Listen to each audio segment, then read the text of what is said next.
గాక. దేవునికి స్తోత్రము కలుగును గాక. ప్రభునందు దేవుని పిల్లలారా, ఈరోజు మనము గమనించవలసిన ప్రాముఖ్యమైన మాటలు ఒక 4 మాటలు మీకు చెబుతాను, బాగా గమనించండి. ముందుగా ఒక ప్రశ్న వేస్తాను, జవాబు చెప్పండి.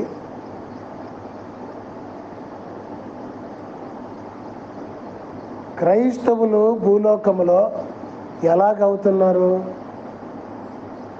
చెప్పాలి. క్రీస్తును నమ్మడం వల్ల. దేనివల్ల? మరి క్రీస్తును నమ్మి క్రైస్తవులు ఎందుకైతున్నారు? పరలోకానికి వెళ్ళాలని, ఇంకా దేవుని రాజ్యానికి వెళ్ళాలని మనకు స్పష్టంగా వాక్యం చెబుతుంది. మంచిదే, నిజముగా క్రైస్తవుడైతే దేవుని రాజ్యానికి వెళ్ళాలనే క్రీస్తుని నమ్ముతాడు, యేసు క్రీస్తు ప్రభువారిని. ఎందుకు తెలుసా? ఆయన పరలోకంలో ఉండే దేవుడు, పరలోకం నుంచి పాపలోకానికి పాపము లేకుండా జన్మించిన దేవుడు, పాపము లేకుండా జీవించిన దేవుడు, పాపులైన వారిని పరలోకం చేర్చడానికి మనుషులందరి పక్షాన చనిపోయి తిరిగి లేచిన దేవుడు, పరలోకానికి వెళ్ళిన దేవుడు. త్వరగా ఎందరైతే నమ్ముతారో వారిని మోక్ష రాజ్యానికి తీసుకొని పోవడానికి త్వరగా వస్తానని చెప్పిన దేవుడు, రావడానికి గుర్తులు చెప్పిన దేవుడు. గుర్తులన్నీ జరిగిపోతున్నాయి. ఇది తెలుసుకొని దేవుని రాజ్యానికి దేవాది దేవుడు రెండవసారి వచ్చి తీసుకుని వెళతాడని విశ్వాసం నుంచి నమ్ముతున్నారు. ఆ నమ్మేవారి గురించి ఒక మాట చెప్పినాడు. అదే యోహాను సువార్త 3వ అధ్యాయము 5వ వచనంలో ఏం చెప్పినాడు తెలుసా? ఎవడైనా సరే, ఎవడైనా, అందులో నువ్వు కావచ్చు, నేను కావచ్చు, ఎవరైనా కావచ్చు, ఎంతమంది నేను కావచ్చు. మరి దేవుని పిల్లారా, 3వ వచనంలో నూతనంగా జన్మించాలా అంటాడు. ఇంకా రెండవదిగా 5వ వచనంలో ఏమంటాడు? ఒకడు నీటి మూలముగా ఆత్మ మూలముగా జన్మించకపోతే వాడు తండ్రి యొక్క రాజ్యమును చూడలేడు, నిశ్చయముగా చెబుతున్నాను. మరి యేసుక్రీస్తు నమ్మిన వారంతా కూడా నీటి మూలముగా ఆత్మ మూలముగా జీవిస్తున్నారా? మరి నువ్వు నేను వింటున్న ఈ మాటలు, నువ్వు నేను నీటి మూలముగా ఆత్మ మూలముగా జన్మించినామా లేదో పరీక్షించుకోవాలి. ఎందుకు తెలుసా? చాలామంది నీటి ద్వారా బాప్తిసం పొందుతున్నారు, ఆత్మ మూలంగా బాప్తిసం పొందలేదు. కొత్తగా జన్మించడం అంటే ఊరికే నీటి మూలంగా దైవ సేవకుడు ఎత్తపోయి నీళ్ళలో ముంచి పేరు మారిస్తే సరిపోదు. అది దైవ సేవకుడు ఆత్మ మూలంగా బాప్తిసం అనడానికి మొట్టమొదటిగా దైవ సేవకుడు ఇస్తున్న బాప్తిసం. అర్థమైందా? ఆ తర్వాత ఎవరికి వాళ్ళే ఆత్మతో బాప్తిసం పొందాల. అర్థమైందా? ఇలాగా ఆత్మ మూలంగా తిరిగి జన్మించిన వాడు ఎవడవాడు? నిజముగా దైవ సేవకులు ఈరోజు నా దేవుడు యేసుక్రీస్తు ఒక్కడే మోక్షం కోసం బ్రతకాలని నేను బాప్తిసం అడిగితే దైవ సేవకులు నాకు బాప్తిసం ఇస్తున్నారు. అయితే నేను నీటిలో మునుగుతున్నాను, చనిపోతున్నాను, తిరిగి మళ్ళా లేస్తున్నాను అనగా బ్రతుకుతున్నాను. దేనికోసం బ్రతకాలా? పరలోకం కోసం బ్రతకాలా, ఆత్మానుసారంగా జీవించాలా అని తీర్మానము చేసుకొని బాప్తిసం పొందేవాడే ఆత్మ ద్వారా జన్మిస్తాడు, ఆత్మ బాప్తిసం పొందుతాడు, ఆత్మలో మునిగి బ్రతుకుతాడు. అంటే ఆత్మ అయిన దేవునిలో ఉండి జీవిస్తాడు. ఇది అలాగే జీవించడానికి దేవా నాలోనికి రా, నా మీదికి రాని మోకరించి దేవుని మీదికి, దేవుని ఆత్మ మీదికి దిగి వచ్చినంత వరకు, దేవుని ఆత్మతో నింపబడినంత వరకు ప్రార్థిస్తాడు. దేవుని ఆత్మతో నింపబడినంత వరకు ప్రార్థిస్తాడు. ప్రార్థించిన తర్వాత ఏం చేస్తాడో తెలుసా? ప్రకటిస్తాడు. ప్రకటించాలంటే ఆత్మానుసారంగా జీవించే ప్రవర్తన కలిగి ఉండాలి. ఆ ప్రవర్తన కలిగి పరలోకం కోసం ప్రకటిస్తాడు. అది ఆది అపొస్తలులు యేసు ప్రభువారి ఈ మాటలు చెబుతూ ఉంటే విని 10 మంది శిష్యులతో పాటు అనేక మంది భక్తులు కూడా కలిసి ఆత్మను పొందుకొని మేడగదిలో అపొస్తల కార్యాల్లో 2వ అధ్యాయంలో పెంతెకోస్తు పండగ దినాన అలాగా ఆత్మతో నింపబడి దేవునిలో ఉండి ప్రకటించడం వల్లే ఈరోజు ప్రపంచమంతా తెలుసుకున్నారు, నమ్ముకున్నారు. కానీ నమ్ముకున్న వారిలో అనేక మందిలో అలాగా ఆత్మ మూలంగా జన్మించినారు. నీటి మూలంగా కాకుండా నీటి బాప్తిసం పొందినాక ఆత్మ బాప్తిసం కూడా పొందుతున్నారు. ఆ పొందిన వారు ఏం చేస్తున్నారు తెలుసా? ఈ లోకం ఎంత హింసించినా బాధను పొంది కూడా సంతోషిస్తున్నారు దేవుల్లో. అర్థమైంది కదా?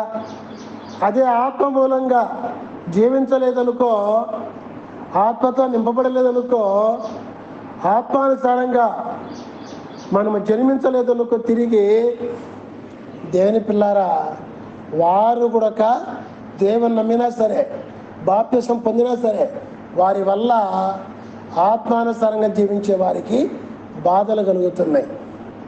అర్థమైంది కదా? ఈ రోజుల్లో సంఘాల్లో ఎవరి వల్ల ఎవరికి బాధలంటే, నామకార్థంగా పరలోకానికి చేరాలని ప్రభు చేసిన కార్యాలు బట్టి బాప్తిసం పొంది ఆత్మానుసారంగా తిరిగి జన్మించకుండా, ఆత్మ బాప్తిసం పొందకుండా, ఆత్మతో నింపబడకుండా, ఆత్మానుసారంగా జీవించకుండా ఎవరైతే ఉంటారో వాళ్ళు ఏం చేస్తారు తెలిసిన? మేము చెప్పినట్టు వినాలా అంటారు. లోకస్తులాగా మేము చెప్పినట్లు వినాలా అంటారు. ఆ విధంగా తిరిగి దైవ సేవకుడు జీవించకపోతే, తిరిగి జన్మించకపోతే ఆత్మ మూలంగా ఆ విశ్వాస చెప్పింటి వింటాడు. విశ్వాస చెప్పింటి విన్నప్పుడు ఏమింగా దేవుని యొక్క సంబంధమే సంగమంలో ఉండదు. తన తాడికి తను చెప్పుకుంటూ పోతుంటాడు వాక్యం. ఇప్పుడు వినుకుంటా పోతాడు, విడి చేసుకుంటూ పోతుంటాడు. వాని ఇష్ట ప్రకారంగా జీవిస్తూ ఉంటాడు. వాని ఇష్ట ప్రకారం జీవించినప్పుడు పరలోకానికి వెళతాడా? వెళ్ళలేడు. అప్పుడు ఏం జరుగుతుంది తెలుసా? విశ్వాసులతో సంఘం జరుగుతూ ఉంటుంది. విశ్వాసులు పోషిస్తేనే అన్నట్టుగా దైవసేవకుడు కూడా బ్రతుకుతూ ఉంటాడు. ఆ విశ్వాసులు పోతారేమో అని అసలు ఆత్మల గురించి చెప్పరు, ఆత్మానుసారంగా జీవించరు. ఆ విశ్వాస కంటే ఆ దైవ సేవకులు ఇంకా మేకప్లు, ఇంకా ఇష్టమైన జీవితము జీవిస్తూ ఉంటారు. పాడతారు, ప్రకటిస్తారు, అన్నీ చేస్తూ ఉంటారు. ఇష్టమైన జీవితం జీవిస్తూ ఉంటారు.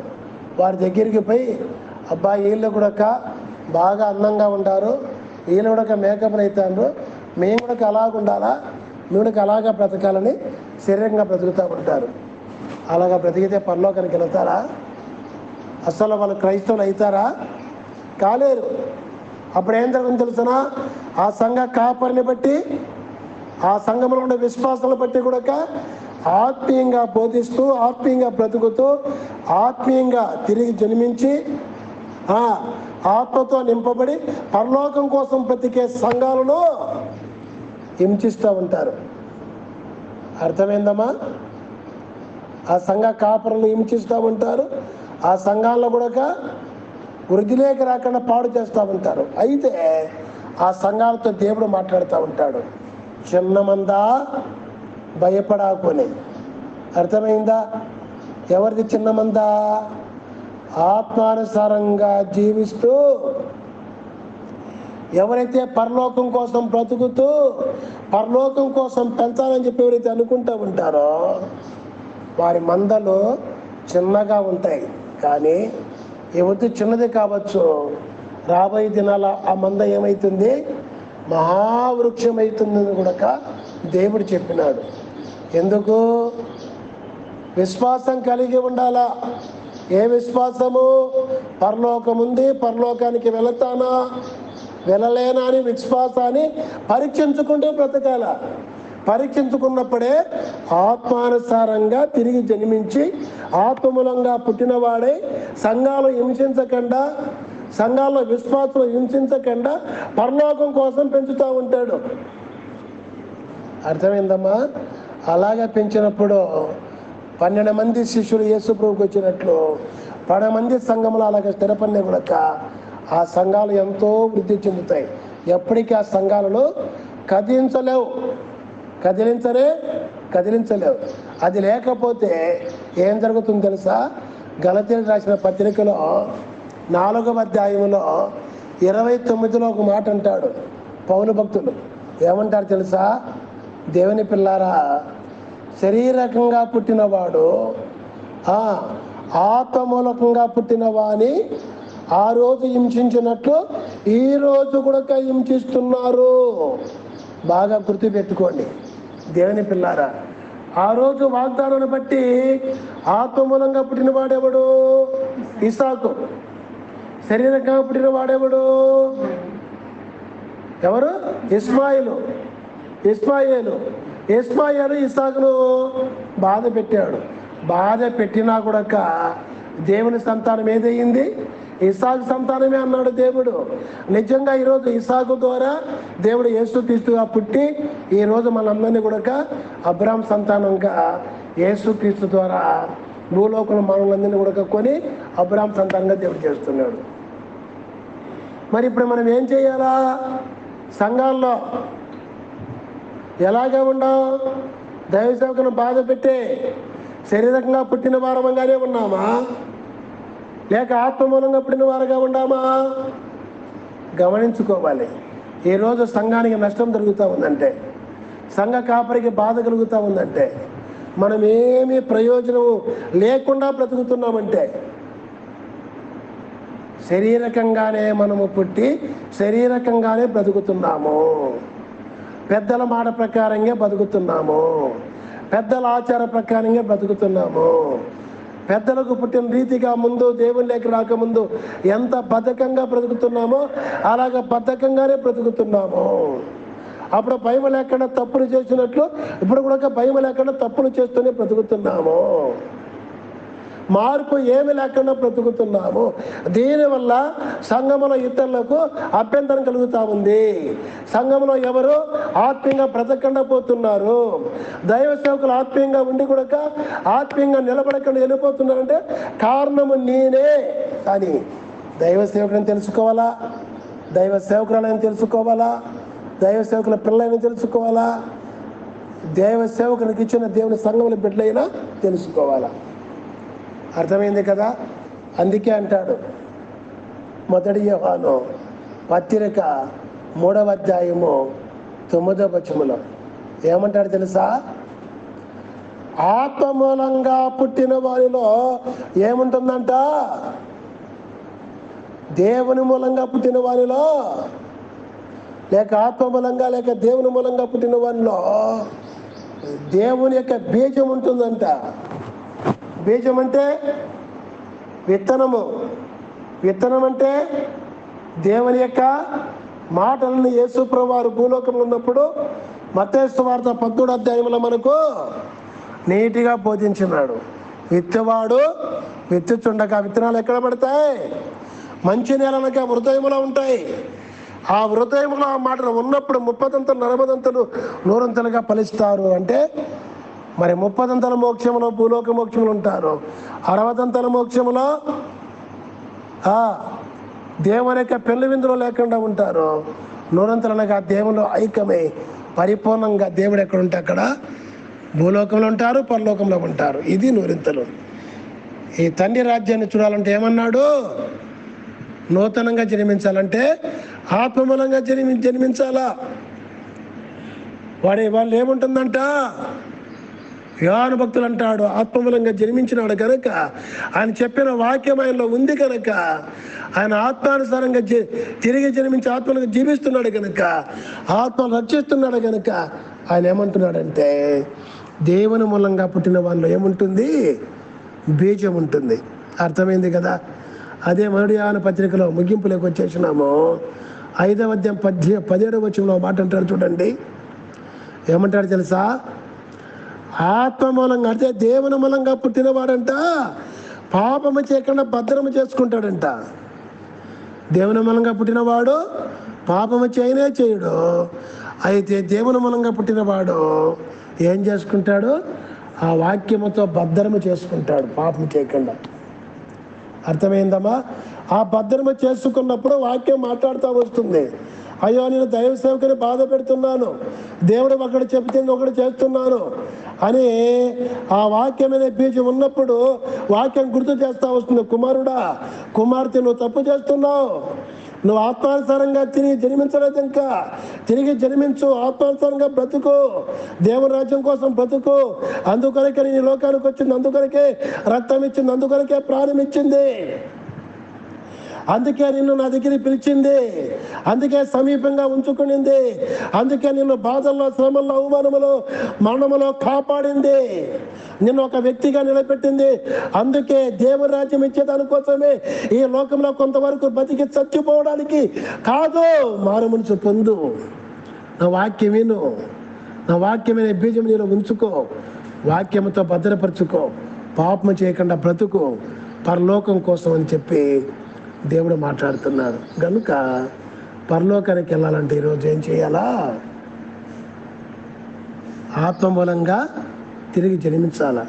పరీక్షించుకోవాలంటే మన వల్ల సంఘ కాపురికైనా, సంఘంలో ఇతర విశ్వాసులకైనా అభ్యంతరంగా ఉండామా? బలహీనపరచబడుతున్నారా? సంఘం పాడైతా ఉందా? నువ్వు ఆత్మానుసారంగా తిరిగి జన్మించని చెప్పి తెలుసుకొని ఇప్పుడే ప్రార్థన చేసుకో. మోకరించి ఆడియో వినేవారైనా, ఇక్కడ ఉన్నవారైనా ప్రతి ఒక్కరు ప్రార్థన చేసుకొని, అయ్యా నా వల్ల సంఘ కాపరి కానీ, అయ్యా సంఘం ఇతర విశ్వాసులు కానీ బలహీన పడకూడదు. యేసయ్యా, బలహీన పడుతున్నారంటే నేను బాధ కలిగిస్తున్నాను వారికి, అది వారికి కాదు నీకు కలిగిస్తున్నాను బాధ. నీ సేవకులకు బాధ కలుగుతూ ఉంది. అవున ప్రభా, దానివల్ల నేను కూడా శరీరకంగా బ్రతుకుతూ ఆత్మానుసారంగా బ్రతికి దైవజనుల దగ్గర ఉండలేకపోతున్నాను, విడిచి వెళ్ళిపోతున్నాను. కానీ పరలోకాన్ని పోగొట్టుకున్నానని చెప్పి తెలియదు. ఈ మధ్య తెలుసుకున్నాను ప్రభువా, పరలోకాన్ని పోగొట్టుకుని చెప్పేసి ఈ మధ్య తెలుసుకున్నాను ప్రభువా. వద్దు ప్రభా, పరలోకం కోసం నేను నమ్ముకోవాలయ్యా, పరలోకానికి రావాలయ్యా. ఈ రోజు నుంచి తండ్రి నీ ఆత్మతో నింపో, అభిషేకించయ్యా, ఆత్మానుసారంగా జీవించాలయ్యా, ఇంకా శరీరకంగా జీవించదయ్యా. ఈ లోకంలో శరీరం నిష్ప్రయోజనమైనా తండ్రి, శరీరం కేవలం నిష్ప్రయోజనము. ఆత్మ ఎప్పటికీ జీవించేది, నేను ఎప్పటికీ జీవించాలా, ఎప్పటికీ బ్రతకాలా తండ్రి. అనేకులకు ఒక మాదిరిగా బ్రతకాలా. నా వల్ల ఎవరికి ఒక ఇబ్బంది కలగకూడదు. ఏ భర్త భార్యకు నా వల్ల ఇబ్బంది కలగకూడదు నైనా. ఏ భార్య భర్తకు నా వల్ల ఇబ్బంది కలగకూడదయ్యా. ఏ తల్లిదండ్రి ద్వారా ఏ బిడ్డలకు ఇబ్బంది కలగకూడదయ్యా. అవున ప్రభా, నేను చెప్పే మాటల ద్వారా, నేను చేసే పనుల ద్వారా అయ్యా ఏ కుటుంబానికి నష్టం కలగకూడదు యేసయ్యా. ఈ లోకంలో నా కొరకు అవసరమైతే ఆకలి దప్పికి కలిగి కూడా జీవిస్తారు, కానీ నా వల్ల ఇతరులకు ఇబ్బంది కలగకూడదు. అవును ప్రభువా, కేవలం పరలోకం కోసం బ్రతుకుతాను, ఆత్మానుసారంగా బ్రతుకుతాను. ఇదే నా తీర్మానం, ఇదే నా తీర్మానం, ఇదే నా తీర్మానం. కృప చూపండి, సహాయం చేయండి. ఇంత గొప్ప భాగ్యమునైనా నాకును, కుడి ఉన్న బిడ్డలకును, కుటుంబంలో ప్రతి ఒక్కరికి, సంఘంలో ప్రతి ఒక్కరికి దయచేసి ఆత్మానుసారంగా తిరిగి జన్మించి బ్రతికే భాగ్యం, పరలోకం కోసం బ్రతికే భాగ్యం, ఏళ్ల శ్రమల్లో కానీ ప్రభువా చనిపోతే పాతాల్లో కానీ దిగిపోకుండా రెండవ రాకలో ఎత్తబడినట్లు పరదేశకొచ్చుండ్లు బ్రతికే భాగ్యము నాకు దయచేయండి. ప్రతి ఒక్కరికి దయచేయండి. మహిమ, ఘనత, కీర్తి, ప్రభావం మీరు పొందము. యేసు నామమున ప్రార్థించి వేడుకొనుచున్నాము తండ్రి. ఆమేన్.